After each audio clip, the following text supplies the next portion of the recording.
Hi అండి. శాండ్విచ్‌ని ఇలా హెల్తీగా ఒకసారి పిల్లలకి చేసి పెట్టినట్టయితే చాలా ఇష్టంగా తింటారు. ఇది ఎలా చేసుకోవాలంటే నేను ఇక్కడ కీర దోసకాయని చిన్న చిన్న ముక్కల కింద కట్ చేసుకున్నాను. ఒక 2 స్పూన్లు వేసుకోవాలి.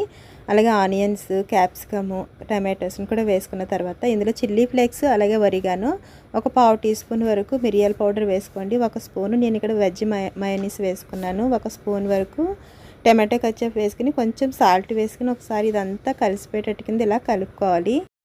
ఇప్పుడు బ్రెడ్ తీసుకుని దీని మీద నేను ఇక్కడ పిజ్జా సాస్ని వేసుకుంటున్నాను ఫ్రెండ్స్. దీన్ని ఇలాగా 2 బ్రెడ్స్కి కూడా ఇలాగా స్ప్రెడ్ చేసుకోండి. ఇలా చేసుకున్న తర్వాత మనం చేసి పెట్టుకున్న ఈ వెజిటేబుల్ మిక్చర్ ఉంది కదా, దీని మీద ఇలా పెట్టుకున్న తర్వాత దీని మీద పెట్టుకుని పైన ఇలాగా బటర్ అప్లై చేసుకోండి. మీ దగ్గర బటర్ లేకపోతే నెయ్యి కూడా అప్లై చేసుకోవచ్చు. ఇలాగా శాండ్విచ్ మేకర్ ఉంటుంది కదా, దీని మీద పెట్టుకున్న తర్వాత మళ్ళీ పైన కూడా దీని ఒకసారి అప్లై చేసుకుని అటు ఇటు తిప్పుకుంటూ ఇలాగా శాండ్విచ్ కాల్చుకోవడమే. చూసారు కదా ఫ్రెండ్స్, మీకు నచ్చినట్లయితే లైక్ చేయండి, షేర్ చేయండి.